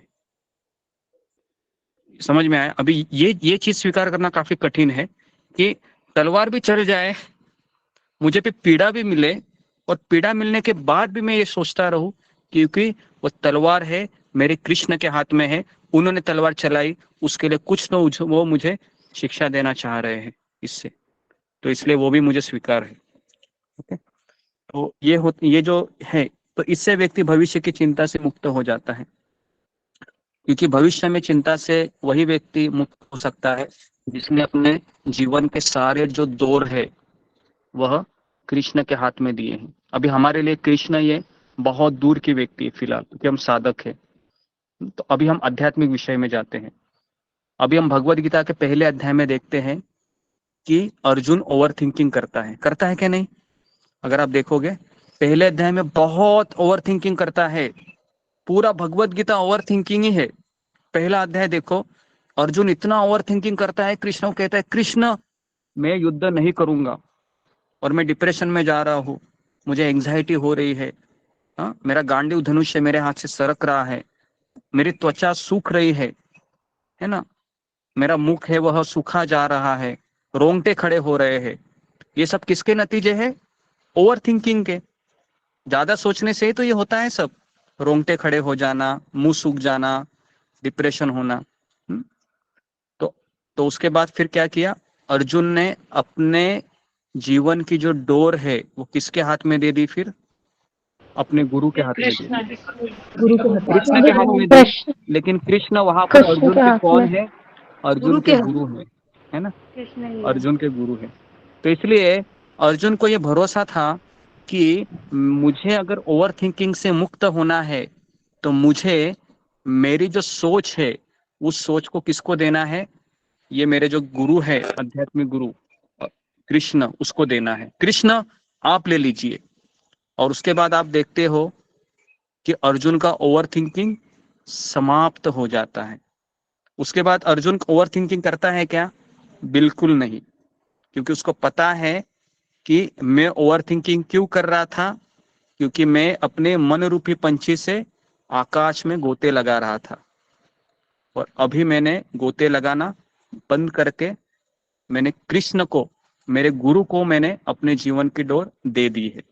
अभी वो जब बोलोगे नाचो या उड़ो आकाश में, तब मैं उड़ूंगा। वो बोलोगे बैठो, मैं बैठूंगा। अभी भविष्य की चिंता का अगर हमको विराम देना है तो ये चीज तो हमको करनी ही होगी। और अगर लगता है कि इससे भी कोई हटके सॉल्यूशन आप मुझे प्रदान कीजिए, तो गीता में ऐसा सॉल्यूशन नहीं है। ये एक ही सॉल्यूशन है। हमें हमारे जीवन की डोर किसी ना किसी के हाथ में देनी ही पड़ेगी। लेकिन ये देने के लिए को सब लोग तैयार होते हैं? नहीं होते हैं, नहीं होते हैं। देखो आप क्यों नहीं होते हैं? वो इसलिए नहीं होते हैं क्योंकि अभी भी मेरे अंदर श्रद्धा की कमी है, मेरे अंदर अभी भी पूरा भरोसा नहीं है। तो इसलिए ये कदम मैं नहीं उठा सकता, हालांकि मुझे पता है। तो इसलिए हम इतना प्रवचन सुनने के बाद भी कहा जाते हैं, उसी पैटर्न में चले जाते हैं, ओवर थिंकिंग, है ना, बराबर है। अभी जैसे ही 3 से 4 ये प्रवचन हो जाएगा, हमारा दिमाग कहाँ जाएगा? दो जगह पर ही जाएगा, भूतकाल और भविष्यकाल। उधर ही तो गोते लगाता रहता है, भूतकाल भविष्यकाल, है ना। भूतकाल में वो क्या सोचेगा, अरे जैसा अभी दीप्ति माता जी ने कहा कि शादी के पहले मेरा जीवन बहुत अच्छा था, अभी शादी के बाद जो मेरे जीवन में हो रहा है मैं उसको स्वीकार ही नहीं कर पा रही हूँ, मेरा मन उसको स्वीकार नहीं कर पा रहा। ठीक है, तो इस तरीके से फिर हम, है ना, वही सवाल फिर हम विधाता को पूछते रहते हैं, क्यों क्यों क्यों क्यों, है ना। तो जी, तो इसके लिए ये पहली चीज हमें भूतकाल से सीखनी है। और भविष्य काल से मुझे चिंताओं से मुक्त होना है, तो अपने जीवन की डोर आध्यात्मिक व्यक्ति के हाथ में दे दीजिए, है ना, जो हमें धोखा नहीं देगा, ये भी जरूरी है। तो इसलिए वो आध्यात्मिक गुरु ही होना चाहिए। ओके, जो हमें और हमको लगना भी चाहिए कि निस्वार्थ भाव से ये हमें दे रहे हैं, है ना, ज्ञान दे रहे हैं, भक्ति में आगे बढ़ा रहे हैं, ये भी हमको उतना ही लगना चाहिए, है ना। तो जी, तो अभी मैं यहाँ पर आया हूँ, है ना, गोवर्धन को मैं अगर अपने जीवन में अपने बारे में बोलूँ, है ना, तो मैं जब यहाँ पर आया तो मुझे पता था कि यहाँ पर कोई फैसिलिटी नहीं है, यहाँ पर कोई हॉस्पिटल भी नहीं है ना, कम से कम 15 से 20 किलोमीटर के दायरे में, है ना। और अचानक कुछ हो जाता है तो यहाँ पर कोई ऐसी फैसिलिटी भी नहीं है, कोई रिक्शा या कोई वैन ऐसा नहीं है ना। एम्बुलेंस आने के लिए भी कम से कम यहाँ पर आधा घंटा लगता है ना। तो यहाँ पर ऐसी परिस्थिति है, तो ऐसी जगह पर आना ये एक रिस्क लेने जैसा है ना। तो जी, तो ये रिस्क लेना चाहिए, क्योंकि मुझे मेरे जीवन की डोर किसके हाथ में देनी है, मेरे गुरु के हाथ में देनी है, तो मुझे ये तो उठाना ही पड़ेगा। और अगर मैं बंबई में रुक जाता हूँ तो मुझे वहां पर सब कुछ मिलेगा, लेकिन मेरी डोर किसके हाथ में रहेगी, मेरे हाथ में रहेगी। और मेरे हाथ में रहने से क्या होगा, दो चीजें मुझे मिलेगी, टेंशन, चिंता, परेशानी, है ना। तो मुझे तो उससे निकलना था, तो मैंने ये सोच लिया, है ना। और सौभाग्यवश हमारे परिवार में भी हमारी माता जी है ना, वो भी हमको इस चीज के लिए सपोर्ट करती है, ऐसा नहीं है। तो दोनों लोगों का सपोर्ट होना बहुत जरूरी है इस चीज के लिए। ठीक है जी, तो इस तरीके से आज के लेक्चर में हमने ये सीखा।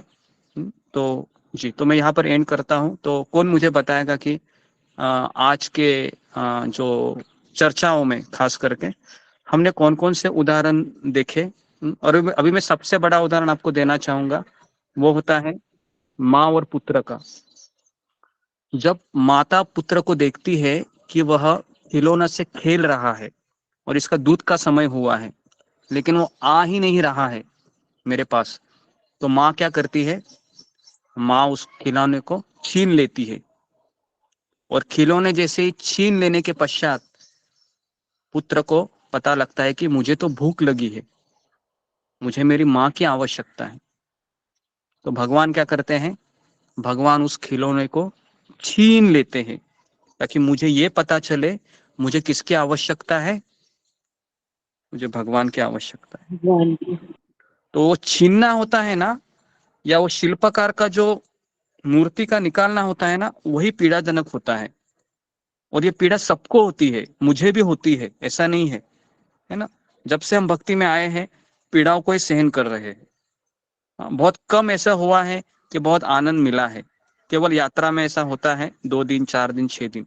बाकी 365 में से मैक्सिमम 80% डेज ऐसे ही होते हैं कि भगवान हमेशा क्या करते हैं, वो चिन्नी हथौड़े से खट खट खट खट खट खट खट खट खट खट खट खट ऐसे सुंदर बनाना चाहते हैं। ठीक है, तो अभी इसमें मेरे पास दो ही ऑप्शन है, एक तो मैं उसको स्वीकार करूं, या दूसरा मैं क्या बोलूं, ये चिन्नी हथौड़ा फेंक दो, नहीं करना है मुझे, बराबर है। ये दो ही चीजें हैं, एक तो मैं वो वार को लेते रहूं, या दूसरा है वो चिन्नी हथौड़े को फेंको, कृष्ण मुझे इतना घाव मत दीजिए, है ना, मैं जा रहा हूँ आपको छोड़ के, क्योंकि आप मुझे ज्यादा ही ये चिन्नी हथौड़ा करके मुझे ज्यादा ही मुझे पीड़ा दे रहे हैं। ओके, तो इसलिए हमेशा जब भी सवाल आएगा इतना ही सोचिए, कृष्ण मुझे सुंदर बनाना चाहते हैं, कृष्ण मुझे खूबसूरत बनाना चाहते हैं। ठीक है, ओके। तो मैं यहाँ पर रुकता हूँ। तो कोई मुझे 5 मिनट में बता सकता है कि आज हमने क्या क्या चर्चा की, ताकि थोड़ा रिकैप हो जाए। जी जी, फिंगर को रेज कीजिए जो बता सकते हैं। जी, कृष्ण मोहन प्रभु, आप बताइए। धन्यवाद गुरुजी, सभी वक्ताओं को दंडवत प्रणाम। गुरुजी, आज आपने बहुत ही इंपॉर्टेंट टॉपिक ओवर थिंकिंग, जिसके कारण हम सभी परेशान हैं, आपने हैंड भी रेज करवाए लोगों के। और इसमें मेन आपने बताया कि जब हम भूतकाल के विषय में बार बार सोचते रहते हैं और बार बार सोचने के कारण ही हमें दिक्कत होती है। कभी कभी हम जो वर्तमान में घटना होती है उसके विषय में भी सोचते हैं, जो रिसेंटली हैपन होता है। और इसके लिए इसमें आपने बताया कि इससे हमें 3 चीजें होती है, जो स्ट्रेस है, जो तनाव होता है, फिर एंजाइटी होती है, चिंता, बार बार बेचैनी हो जाती है, और डिप्रेशन, जिसमें हमारा मानसिक संतुलन खो जाता है। इन 3 चीजों को आपने हाईलाइट किया। इसमें आपने ये पहले बताया, कई भक्तों से आपने हैंड रेज करवाया, कई भक्तों ने उसमें हैंड भी रेज किया। तो आपने बताया कि इसमें वर्कआउट करने के लिए, इससे लड़ने के लिए हमें सबसे पहले हमें ये स्वीकार करना होगा कि मैं ज़्यादा सोचता हूँ, और उसके बाद ही हम इसके ऊपर हम इस जो हमारी ओवर थिंकिंग है इसके ऊपर हम कुछ इसके ऊपर मतलब इसको कंट्रोल करने की कोशिश कर सकते हैं। आपने उदाहरण दिया कि इसके कारण आपने बताया कि इसके जो हमारा मन रूपी पंछी है, इसके 2 पंख हैं, यानी जो हम भूतकाल और भविष्यकाल, इस दोनों में ही हम ओवर थिंकिंग करते रहते हैं, वर्तमान को भूलकर। तो आपने बताया कि बाकी जो हमारी शारीरिक बीमारियां हैं उनके लिए संभव है कि उसका इलाज संभव है, परंतु जो मानसिक बीमारी है उसका इलाज संभव नहीं है। और हमें ये स्वीकार करना है। आपने बताया कि इसका इलाज इसलिए भी संभव नहीं है क्योंकि भगवान ने स्वयं कहा है गीता में कि मन स्वयं भगवान श्री कृष्ण है, और जो श्री कृष्ण को नहीं जानते हैं वो इसका इलाज कैसे कर सकते हैं बिना जाने हुए। तो आपने इस बात को बताया। फिर आपने शुरुआत किया क्या उसमें पहला जो जो हम भूतकाल का शोक करते हैं, और जब हम अतीत में हुई बातों का शोक करते हैं, जबकि हम इतना सत्संग सुनते हैं, गीता सुनते हैं, माला भी करते हैं, फिर भी हम सभी करते हैं गुरुजी, और उसके कारण हम परेशान रहते हैं। अपने माता जी, दीप्ति माता जी ने भी बताया, और विशाल प्रभु जी ने भी अपनी शेयर की। हम दोनों को धन्यवाद देते हैं गुरुजी, उन्होंने अपना जीवन का सच हम लोग के सामने रखा। और आपने फिर बताया कि हम जब एग्जाम देने जाते हैं और किस प्रकार अगर कोई क्वेश्चन हमें आता है और वो छूट जाता है तो उसी को सोचते रहते हैं, जबकि एग्जाम बीत गया, हमारे सोचने से वो दोबारा पेपर होगा नहीं, फिर भी हम उसको सोचते रहते हैं। आपने बहुत ही अच्छा उदाहरण दिया। और आपने बताया, इसलिए पहला कारण आपने बताया इसमें कि हम सही निर्णय नहीं लेने में सक्षम नहीं होते हैं यदि हम भूतकाल को सोचते रहते हैं। तो ये आपने बताया। और फिर आपने बताया कि इसके लिए हमें ये सोचना आवश्यक है कि मैं नियंत्रक नहीं हूँ, इसलिए ऐसा होता है, चीजें हमारे नियंत्रण में नहीं है। हमें ये सोचना आवश्यक है कि नियंत्रक भगवान श्री कृष्ण है और हम उनके हाथों की कठपुतली हैं। और तीसरा आपने बताया था कि हमें जो भी हमारे जीवन में जो घटनाएं भूतकाल में हुई हैं उनके शोक करने के बजाय हमें उनसे शिक्षा लेनी चाहिए, यानी हमें उसको एक अवसर के रूप में स्वीकार करना चाहिए। यानी यानी हमें अपने नजरिए को बदलने की आवश्यकता है। भूतकाल में जो हुआ वह हमारे पिछले जीवन के कर्म का लक्षण हो सकता है। आपने बताया कि ये लॉ ऑफ नेचर है, और आपने उदाहरण दिया इसके लिए कि कोई हस्बैंड वाइफ थे जिनकी एक बेटी थी जो 9 साल की थी, जिसको कैंसर हो गया था, और वो कुछ समय बाद जो उनकी बेटी है वो मर जाती है, और उसके विषय में सोचते सोचते, उसके फोटो को सोचते सोचते कुछ समय बाद वो भी दोनों सुसाइड कमिट कर सकते हैं, जो आपने एक्सट्रीम उदाहरण दिया। और ये भूतकाल की सोच का ये असर है कि हम इसको जितना सोचेंगे माइंड को हमको पूरा ग्रैस्प कर लेता है, उससे बाहर हम नहीं निकल पाते हैं। फिर आपने इसके लिए बताया कि हमें ये सोचना है कि हम एक ट्रेन में एक मुसाफिर की तरह है, जिसमें हम सभी मुसाफिर हैं, और जिसका जिसका गंतव्य जब आएगा, यानी जिसका टाइम भगवान ने बोलेंगे कि भाई अब यहाँ समय हो गया है, पृथ्वी लोक में आप चले हो, इस प्रकार उस स्टेशन पे वह उतरता जाएगा। तो हमें ऐसा सोच हमें रखना है मन में। लेकिन गुरु जी आपने यह भी आगाह किया कि हम बद्ध जीव हैं, तो इतनी प्रवचन सुनने के बाद भी हम उसको ग्रैस्प नहीं कर पाते हैं।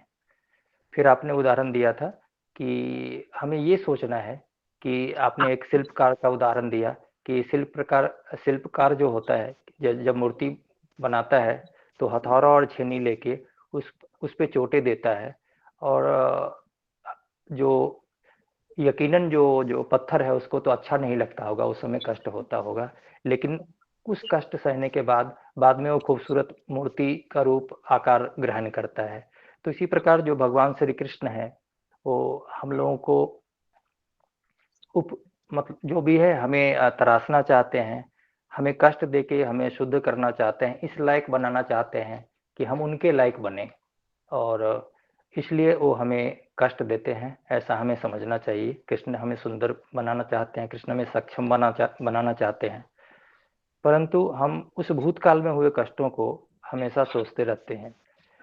और मैं भी यही बोलता हूँ कि मेरा सोच ये बतलाता है कि हमें ये सोचना है कि मैं नियंत्रक नहीं बल्कि श्री कृष्ण ही नियंत्रक हैं, और वो हमारे परम हितैषी है। आपने गीता का भी एक जो श्लोक बोला था, मैं लिख नहीं पाया गुरु जी, और मुझे याद भी नहीं है, जी माफ कीजिएगा। जी। वो ये श्लोक है, 5वें अध्याय का 28वां श्लोक है ना, ब्रैकेट में लिखिए। 5वें अध्याय का 28। हाँ 29। हाँ हाँ, सॉरी 29 है, आखिरी श्लोक है वो 5वें अध्याय का। 5.29। हाँ 5.29 है। उसमें एक जी शब्द जी आता है सुहद, उसको लिखिए, वो हितचिंतक दर्शाता है। सुहद मतलब वेल विशर, हितचिंतक, परमितेश। जी जी। फिर आपने भविष्य के विषय में सोचना कि हम लोग भी भविष्य के विषय में सोचते हैं। मैं भी सोचता हूँ गुरुजी, हम भी रिटायर्ड हैं, कैसे होगा, बच्चे कहाँ रहेंगे, बच्चे अलग अलग रहते हैं, जो हमारे बुढ़े लोगों की समस्या है गुरुजी कि बुढ़ापा कैसे बीतेगा, बाकी लोगों की अन्य अन्य समस्याएं होंगी, आपने भी बताया। बेसिकली हम भविष्य के लिए बहुत ही चिंतित है। मुझे याद आ रहा है कि आपने गुरुजी बताया था कि जो निर्णय लेने के पहले आपने बताया था कि कैसे आप चाहते थे कि हम भक्ति में आए, और वो घटना मुझे याद है गुरुजी, आपने एक बार बताया था कि आप चाहते थे कि बहुत जल्दी जल्दी पैसा कमा के और हम इतना धन इकट्ठा कर लें कि बाद में हमारी जो भी फैमिली हो निश्चिंत रहें और हम भक्ति मार्ग में आगे बढ़ सकें, और ऐसा आपने अपने जीवन में निर्णय लिया, जो अभी भी आज भी आपने बताया कि, और उस कष्ट को झेलने के लिए आपने ये निर्णय लिया। तो इतना हिम्मत बहुत कम ही लोग जुटा पाते हैं, और हम लोग से तो अभी संभव नहीं है, हम बहुत ही बद्ध हैं गुरुजी।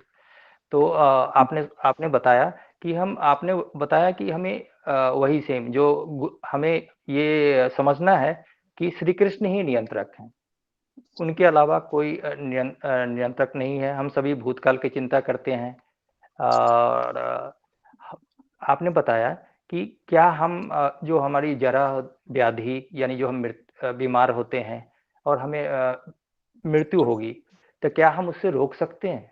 हम कभी नहीं रोक सकते हैं। तो आपने बताया कि इसका मेन होता है, आपने बताया एक उदाहरण कि जो अभी रिसेंटली 21 में हुआ था, कोरोना काल के समय में जो न्यूज़ चैनल आते थे, और उसके कारण न्यूज़ देखने के कारण लोग ओवर थिंकिंग करने लगे, कहीं मेरे साथ भी ऐसा ना हो जाए, और इस कारण से डिप्रेशन में आ गए, जो ऑलरेडी घर में बंद तो ऑलरेडी थे, और चैनल देख देख के ही मतलब उसकी इतना हाइप करते थे चैनल वाले उसको चला चला के, कि कई कई लोग इसके कारण टेंशन, एंजाइटी और डिप्रेशन में चले गए। और आपने बताया कि यही कारण है कि आप गोवर्धन इको विलेज में रहते हैं, परंतु आप न्यूज़ चैनल नहीं देखते हैं, और फिर आप वहाँ के लोगों से पूछ के ही इसके विषय में जानकारी हासिल करते हैं, और जिस कारण से आप बच पाते हैं उस हाइप से, जो माइंड को जो मतलब हमारे माइंड को दूषित करता है, उससे आप बच पाते हैं न्यूज़ चैनल से। तो आपने इसमें सीख बताया था कि हमें न्यूज़ चैनल से दूर रखना चाहिए। फिर आपने उदाहरण दिया न्यूली मैरिड कपल का उदाहरण दिया कि जब हस्बैंड वाइफ दोनों यात्रा पे गए थे, और अचानक से जब तूफान आ जाता है, और सभी लोग जो वहाँ सहयात्री होते हैं वो परेशान हो जाते हैं, चिल्लाने लगते हैं, कुछ रोने लगते हैं। तो और उनकी जो वाइफ थी वो भी टेंशन में जाती है, और वो अपर जो डेक होता है उसके अपर में जाके और अपने पति से पूछती है कि इतना बड़ा तूफान आया, लेकिन उनके पति जो थे वो परेशान नहीं थे। तो उनके पति ने कहा कि जिस भगवान की मैं रोज पूजा करता हूँ वही हमें बचाएगा। और कुछ समय बाद जब तूफान समाप्त हो जाता है तो उनके पति एक वहीं पे पड़े हुए एक तलवार को लेकर अपनी पति के सिर के पास रखते हैं कि ये तो बहुत ही और उससे पूछते हैं कि तुमको डर लगता है कि नहीं लगता है। तो उनकी पत्नी बोलती है कि हाँ, ये तो धारदार है, इसे हमारा गर्दन भी कट सकता है, परंतु आप मेरे पति हैं, आप मेरे हितैषी हैं, इसलिए मुझे डर नहीं लगता है। तो आपने बताया कि इसी प्रकार जो कृष्ण है, हमारे जो पति हैं, परमेश्वर हैं, वो भी हमारे परम हितैषी हैं। और इसलिए हमें मतलब जब भी हमारे ऊपर कोई संकट आता है तो हमें कोई डर नहीं लगता है। फिर उनके जो पति ने इस बात को भी हाईलाइट किया कि अगर श्री कृष्ण को लगता है कि तलवार चलाने के बाद मेरा कल्याण होगा या उससे मेरी भलाई होगी तो हम उसके लिए भी तैयार हैं, क्योंकि वो हमारे परम हितैषी हैं, जिससे हमारा कल्याण होगा। जैसे शिल्पकार जोड़ देता है और बाद में वो मूर्ति का आकार होता है। तो ये आपने बताया। फिर आपने भगवत गीता के उदाहरण अर्जुन का लिया कि अर्जुन किस प्रकार, जो हमने देखा कि चैप्टर 1 में ही जब वो सैन्य निरीक्षण करता है किस प्रकार और डिप्रेशन में चला जाता है, उसके हाथ पैर कांपने लगते हैं, शरीर में पूरा तपने लगता है, मुख सूख जाते हैं और वो हताश होकर अपना सब कुछ छोड़ जाता है।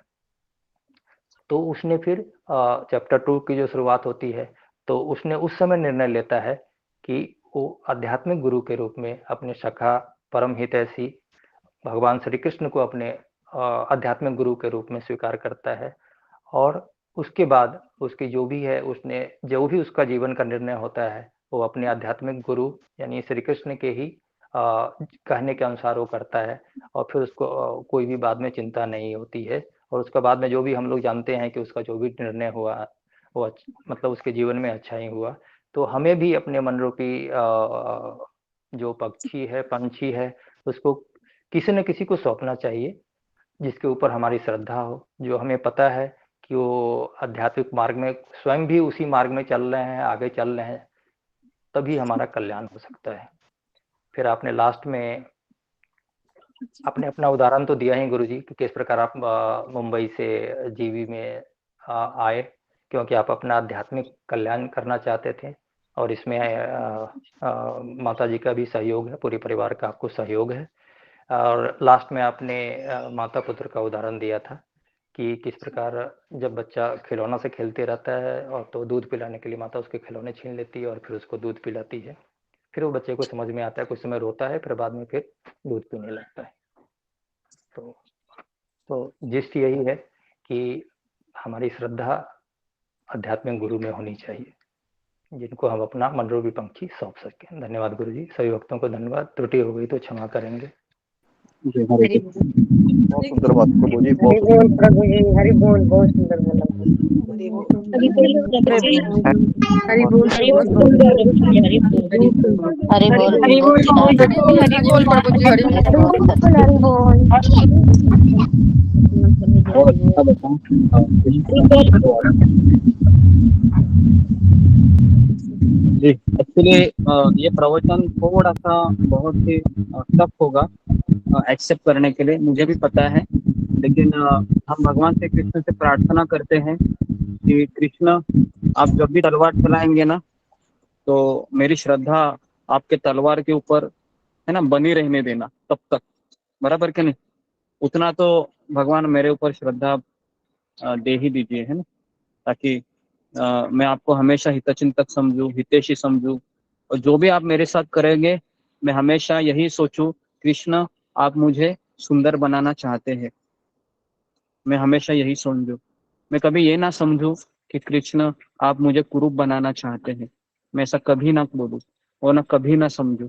इतना ही मुझे आशीर्वाद आप दीजिएगा, है ना, इस तरीके से। ओके, तो जी, अभी किनके प्रश्न है फिंगर को रेज कीजिए। पहले से समय ज्यादा हुआ है तो मैं ज्यादा। ओके, जुम्मा गुराई। हरे कृष्णा गुरु जी, दंडवत प्रणाम, सभी को मेरे दंडवत प्रणाम। गुरु जी, जिससे आज ओवर थिंकिंग की वजह से आप जो क्लास लिए आज काफ़ी 2-3 दिनों से मेरे साथ हो रहे हैं, ठीक है। तो मैंने सब गुरु जी आपके ऊपर समर्पित किए कि कृष्णा कुछ ना कुछ हल निकालेंगे। तो आज क्लास बहुत ही मेरे लिए हितकारी है। तो मैं एक प्रश्न करना चाहती हूँ गुरुजी कि मेरे जीवन में अतीत में जो हुआ है वो घटना दोबारा हमारे बाहर आ रहे हैं, तो वो वर्तमान में भी आ रहे हैं वही चीज, तो वो चीज हमारे आ रहे हैं, तो वो क्या हमारे ओवर थिंकिंग की वजह से आ रहे हैं या हम सब कुछ ठीक कर दिया है, ये सोच के वजह से भगवान दोबारा हमारी परीक्षा ले रहे हैं, या मैं गलत सोचती हूँ, मेरे इंद्रिय अपूर्ण है, मैं ज्यादा ही सोच रही हूँ। तो 2-3 सवाल मेरे ऊपर आ रहे हैं तो गुरुजी, तो थोड़ा मार्गदर्शन करें। जी, मैंने अभी अभी यही कहा कि रूपा गोस्वामी कहते हैं कि पिछले जन्म में भी हमारे कुछ कर्म ऐसे रहते हैं जो भविष्य में या अगले इस जन्म में हम कोर्ट कचहरी जाना या पुलिस के चक्कर लगाना या फिर अपाहिज के रूप में हमारा जन्म होना या गरीब घराने में जन्म होना, है ना। तो ये सारे हमारे पूर्व काल के प्रारब्ध कर्म के रूप में रूपा गोस्वामी बताते हैं, ठीक है। और दूसरी चीज है कि कृष्ण मेरी परीक्षा तब तक लेंगे जब तक उनको नहीं लगेगा कि हाँ अभी ये पास हो गया है या पास हो गई है, ठीक है। तो वो मुझे पता नहीं है क्योंकि वो तो कृष्ण का इच्छा है ना। तो मैं इस अवस्था में यही बताना चाहूंगा कि अगर वर्तमान में भी वैसी परिस्थितियां आ रही है तो वही चीज फिर वापस आ जाती है कि मुझे कृष्ण पे भरोसा रख के अपनी जीवन की नैया को चलते चलते चलते चलते रखना है ना। क्योंकि वही मेरे हाथ में है।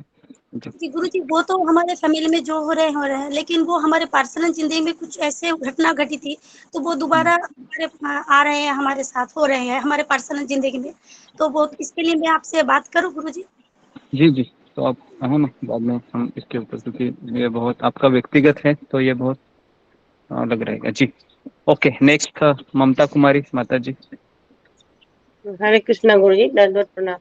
जैसे आपने बताया जो भक्त के जीवन में जो दुख आता है तो भगवान एक शिल्पकार की तरह उसको हथौड़े छेनी से उसको तराश कर उसके गुण को निखारते हैं। तो ये तो समझ में आया, लेकिन दुख तो गुरुजी भक्त के जीवन में भी आता है, अभक्त के भी जीवन में आता है। जो बहुत पाप कर्म करते हैं उनके दुख जीवन में भी आता है, तो फिर उनको कृष्ण कैसे लेते हैं? अभक्त के जीवन में पहली बात तो भगवान चिन्नी हथौड़ा लेते ही नहीं, समझ में आ रहा है। वो तो उसके कर्म के वजह से ही दुख झेलता रहता है। चिन्नी हथौड़ा कब लेते हैं? जब हम माला उठाते हैं, इतना याद रखिए। जब तक हम कृष्ण को स्वीकार ही नहीं करते हैं तो कृष्ण क्यों भाई लेंगे चिन्नी हथौड़ा लेके, बराबर के नहीं। चिन्नी हथौड़ा लेने का काम कब होता है? जब कृष्ण को हम बोलते हैं कृष्ण मैं सुंदर बनना चाहता हूँ, मैं भक्त बनना चाहता हूँ, मुझे भगवत धाम जाना है, बराबर है। तब जाके कृष्ण उसको ये करते हैं। फिर वो फिर कृष्ण शिल्पकार का रोल निभाते। नहीं तो अभी अभक्त के लिए कृष्ण कौन है? कृष्ण एक यमराज की तरह है, शासक की तरह है, केवल पनिशमेंट देते रहते हैं। सुनामी का आना, उसके बाद फिर वो चक्रवादल के रूप में आना, उसके बाद फिर ये उड़ीसा का ट्रेन का क्रैश हो जाना, तो ये सब भगवान फिर इसी के रूप में फिर आते हैं, ठीक है जी। ठीक है गुरुजी, धन्यवाद गुरुजी, बहुत बहुत धन्यवाद। नेक्स्ट जी अनिल शर्मा प्रभु। गुरुजी दंडवत प्रणाम। गुरुजी मैं ये कहना चाहता हूँ कि जैसे हमारी जिंदगी में एक छोटा दुख आता है, लेकिन हमारे जो पास्ट में बहुत बड़े बड़े दुख ने झेले हैं, उसकी वजह से हम उस छोटे दुख के साथ साथ बड़े दुख भी अपने दिमाग में घुमाते रहते हैं। यानी एक छोटी समस्या के साथ साथ हम बहुत बड़ी बड़ी समस्याओं के बारे में सोचने लग जाते हैं। वो भी ओवर थिंकिंग ही है क्या? जी, तो मैं वापस वही बता रहा हूँ कि छोटा दुख हो, बड़ा दुख हो या ये कोई भी दुख हो, दुख के काफी प्रकार है।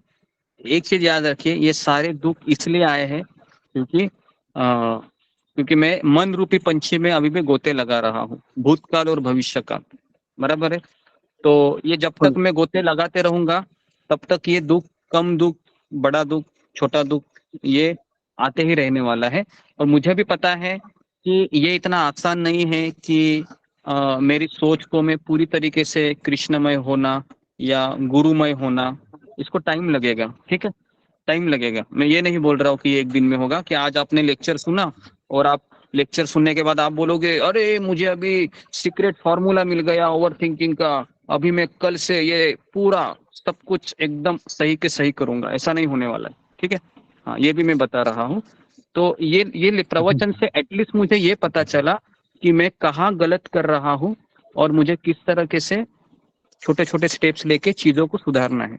ठीक है, ओके जी। अच्छा गुरु जी, नेक्स्ट। एक्चुअली जैसे अब मेरा पोता बीमार है, तो अब मैं उसके बारे में बड़ी बुरी बुरी बातें सोचता रहता हूँ कि पता नहीं इसके साथ ये अल्सर ना हो जाए, इसके जो है इसको कोई बहुत बड़ी बीमारी ना निकल आए, इसको डॉक्टर अच्छा ना मिले। तो मतलब एक तो प्रॉब्लम है, उसके साथ साथ में 100 प्रॉब्लम और अपने दिमाग में क्रिएट। जी अभी अभी मैंने अनिल शर्मा जी वही तो बताया कि जो हुआ नहीं है उसके बारे में आप सोच रहे हैं, तो ये भविष्य की ही तो है ना, हाँ, भविष्य की उसके तो बारे में चिंता कर सोचते रहे रहते हैं। हैं। तो अभी हाँ अभी जी, तो हाँ जी, मैंने सारी चीजें बताई है, जो हुआ नहीं है वही आप सोच रहे हैं कि ये हो जाएगा, उसी के वो बारे हो में जाएगा। सोचते। हाँ तो हाँ जी, हाँ जी, आप एटलीस्ट आप हाँ प्रवचन जी, हाँ से जी, है ना कुछ सीखने का प्रयास कीजिए, हाँ जी, क्योंकि हाँ वही जी, चीज हाँ मैंने जी, हाँ बताई जी, है। हाँ जी, ओके जी, हाँ जी, हाँ जी, हाँ जी गुरु जी, धन्यवाद गुरु जी। ओके नेक्स्ट वैशाली तक। हरे कृष्ण गुरु जी, दंडवत प्रणाम। सभी भक्तों के चरणों में मेरा दंडवत प्रणाम। गुरु जी, जो जीवात्मा के जीवन में जो दुख आते हैं, तो कभी कभी वो निर्णय जीवात्मा का होता है, उसका जो पहला निर्णय होता है, कभी कभी वही जिम्मेदार होता है कि जो उसका परिणाम होता है, वो जो अभी उसके जीवन में जो दुख आते हैं। ये भी एक बात है जिससे हमने माता जी का और प्रभु जी का एग्जाम्पल देखा कि निर्णय तो जीवात्मा का ही था। जिस तरह से विशाल प्रभु जी के भाई ने सुसाइड किया, और आप गीता में आप यही बताते हैं कि इच्छा करना जीवात्मा के हाथ में होता है। और गुरु जी, भविष्य की चिंता के बारे में आपने बताया था कि एक पति पत्नी का एग्जाम्पल दिया था आपने, कि पति अपनी पत्नी के तलवार रखता है, मगर भगवान कभी हमें ऐसे जो छिन्नी हथौड़े से जो हम पे घाव देते हैं, भगवान उसमें क्या हमें क्या समझाना चाहते हैं, यही हमें कभी कभी समझ में नहीं आता, क्या मैसेज देना चाहते हैं। तो वो हम कैसे समझ पाए कि भगवान हमें यहाँ क्या समझाना चाहते हैं। के लिए दो चीजें करनी होगी। पहले तो नियमित रूप से सत्संग करोगे तो ही हमको ये चीजें समझ में आएगी कि मुझे चिल्ली हथौड़े के घाव पड़ रहे हैं।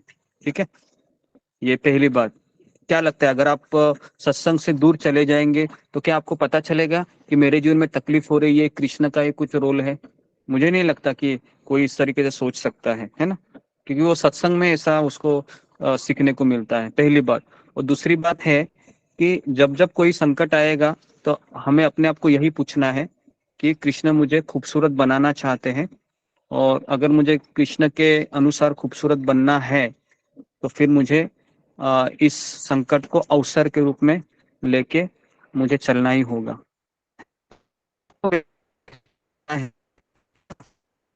बेसिकली जिंदगी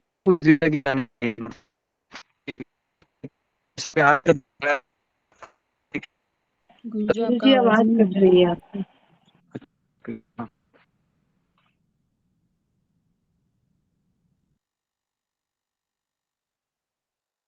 तो 2 तारीख में कल एक नया संकट आएगा हमारे जीवन में, तो हमको ये नहीं सोचना है कि अरे अभी अभी तो कल ही संकट चला गया, ये आज भी क्यों आया।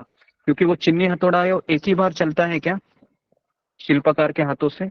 एक बार नहीं चलता है, वो बार बार चलता है, बराबर है ना, वो बार बार चलेगा। और जब पूरा थोड़ा सा स्ट्रक्चर होगा फिर भी इधर उधर के कोने के छोटे छोटे पार्ट्स निकालने पड़ते हैं, पता है ना आपको? शिल्पकार को इधर उधर के छोटे छोटे वो पार्ट्स रहते हैं, जो पत्थर होते हैं वो निकालने पड़ते हैं। तो अभी जब तक कृष्ण नहीं चाहते हैं कि ये अभी ये माता जी ये प्रभु जी अभी परफेक्ट हो गई, तब तक वो चिन्नी हथौड़ा मारना बंद करेंगे क्या? नहीं करेंगे। तो अभी अभी हमारे पास क्या ऑप्शन होता है? हमारे पास दो ही ऑप्शन है। एक तो मैं सत्संग मुझे रेगुलर करना है, और दूसरा है कृष्ण जो चाह रहे हैं उनको करने देना है। और मैं उस परिस्थिति में भी मुझे ये सोचना है कि कृष्ण मेरे परम हितैषी है। अगर ये हमारा रोल है कि कृष्ण परम हितैषी है, तो शायद हम उस चिन्नी हथौड़ों को हम फूलों के रूप में लेंगे, बराबर है। अगर हम ये सोचेंगे कि कृष्ण मेरे परम हितैषी, और अगर हम ये सोचेंगे कि कृष्ण कृष्ण का मेरा दुख मेरा सुख देखा नहीं जाता है ना, तो फिर शायद हम गलत निर्णय ले सकते हैं फिर। तो इसके लिए बस यही चीज है कि हमको अगर अपने आप को समझाते रहना है तो यही हमको रोज, और हमको इसके लिए वो अर्जुन गुरु के रूप में जब स्वीकार करता है कृष्ण को, तब जाके उसके ओवर थिंकिंग बंद हो जाती है। तो ये एक विकल्प है हमारे पास। जी, नेक्स्ट रंजना माता जी। बहुत सारे क्वेश्चन। गुरुदेव किसान जगन्नाथ प्रणाम, सभी भक्तों को दंडवत प्रणाम। हाँ गुरुदेव, सबसे पहले तो आपका लाख लाख शुक्रिया करती हूँ, धन्यवाद देती हूँ कि आपने बहुत ही सुपर क्लास किया, आज बहुत कुछ सीखने को मिला। और मेरे जीवन में भी जो भी बचपन से ही मैंने आज तक समझिए कि संघर्ष ही किया है, दुखी देखा है। तो भगवान यही है ना, यही है कि मतलब सोने को जितना तपाया जाता है उतना निखार आता है। तो वैसे ही भगवान हमारे जीवन में भी हमारे साथ ऐसे ही कर रहे हैं। तो बहुत कुछ सीखने को मिला गुरुदेव आपसे। जैसे मेरे मन में भी जो थोड़े कन्फ्यूजन रहते हैं, जो मैं सोचती हूँ, तो उससे आज बहुत कुछ सीखने को मिला आपकी क्लास से। सो मैं आपका लाख लाख शुक्रिया अदा करती हूँ गुरुदेव, आपके जी चरणों जी, में धन्यवाद धन्यवाद। On Guru special Prabhupada. Okay, वर्षा पवार माता जी।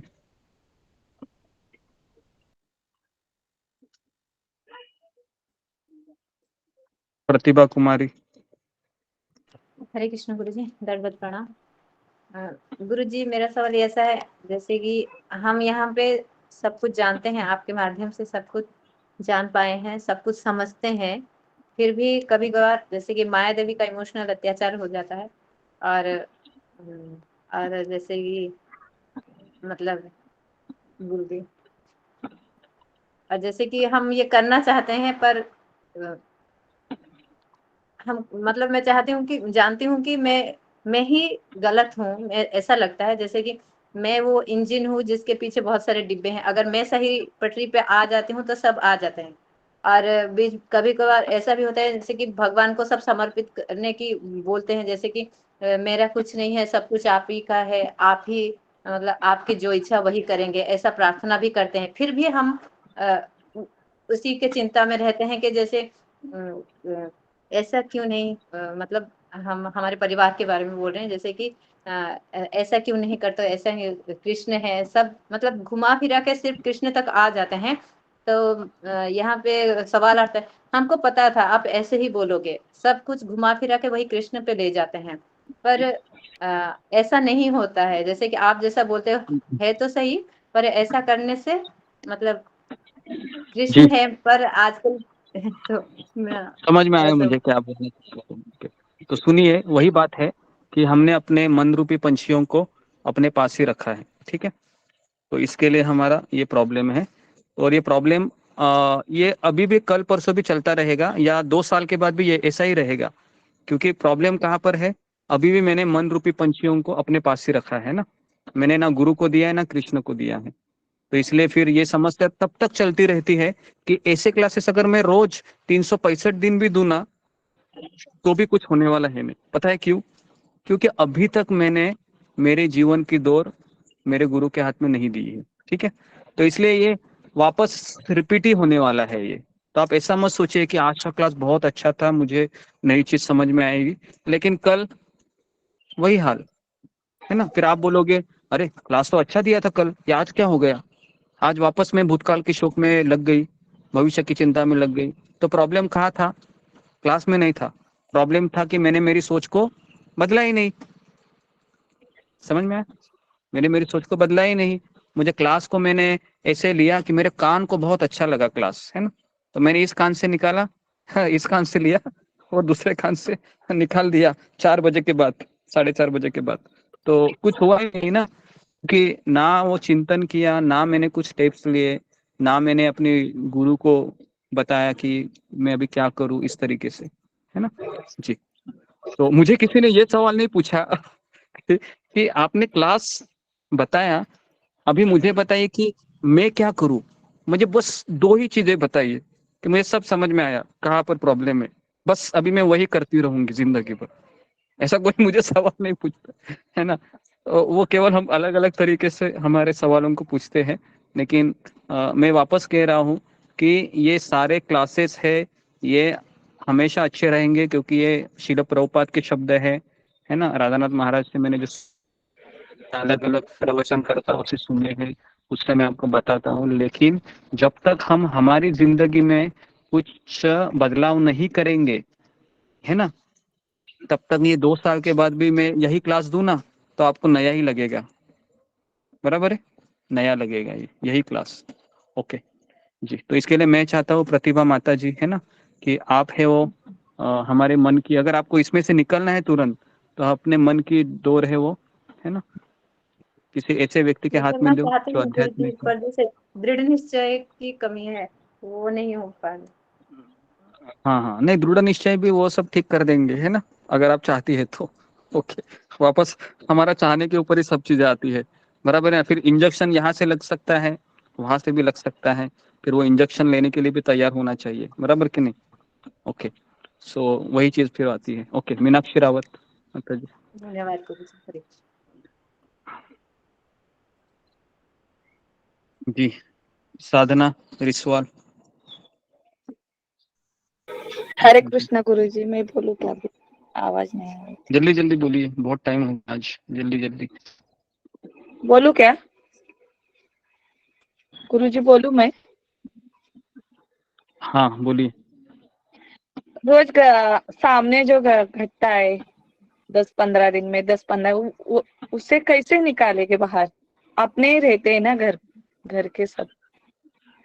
किसी को निकालना नहीं है, अपनी सोच को बदलना है माता जी, है ना। मैं हमेशा कहता हूँ कि मुझे कृष्ण का नाम नहीं लेना है, ये कौन डिसाइड करेगा? ये मैं खुद ही डिसाइड करूंगा, है ना, बाहर वाले नहीं डिसाइड कर सकते।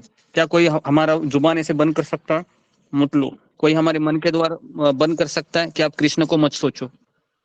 कोई कर सकता है ऐसे? नहीं कर सकता है। तो इसलिए ये हमारे ही हाथ में है कि हम कृष्ण का नाम नहीं ले रहे हैं, मेरी माला नहीं हो रही है, इसके लिए जिम्मेदार कौन है? हमारे घर की परिस्थिति नहीं। मैं तो कदापि नहीं मानता इस चीज को। नहीं, घर वाले रोज हमारे सामने ऐसा चित्र खड़ा करते हैं, हाँ, तो उससे ज्यादा डिप्रेशन आता है रोज तो मैं आंखों वही के बता सामने। रहा हूँ कि घर वाले सामने कोई भी चित्र तैयार कीजिए, आपको रोज प्रवचन में आना है, क्योंकि आप रोज प्रवचन में नहीं आती है वर्षा माता जी, है ना, बीच बीच में आप चली जाती है। तो फिर क्या होता है कि रेगुलर सत्संग करना भी बहुत जरूरी है ना, तब जाके ये सारी चीजें क्लियर हो जाती हैं। जी, प्रवीणा माता जी, आखिरी क्वेश्चन, उसके बाद फिर हम विराम देते हैं। गुरु जी धन्यवाद प्रणाम। मैं तो धन्यवाद देना चाहती हूँ आपको। आज मैं बहुत नई चीज नहीं है लेकिन भूल गई थी। आज मुझे इतनी बढ़िया तरीके से आपने समझा दिया, अभी कभी नहीं भूलूंगी बस, इसलिए धन्यवाद। जी जी जी, ओके ओके, धन्यवाद सारे भक्तों का। तो मैं यहाँ पर रुकता हूँ। हरे कृष्णा कृष्ण कृष्ण हरे हरे कृष्ण हरे, हरे हरे राम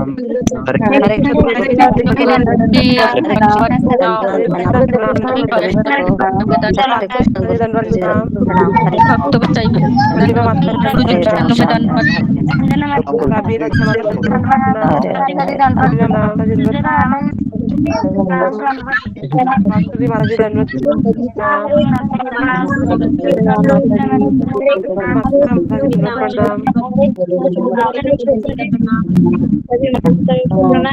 प्रियंका माता जी धन्यवाद प्रणाम। प्रतिमा माता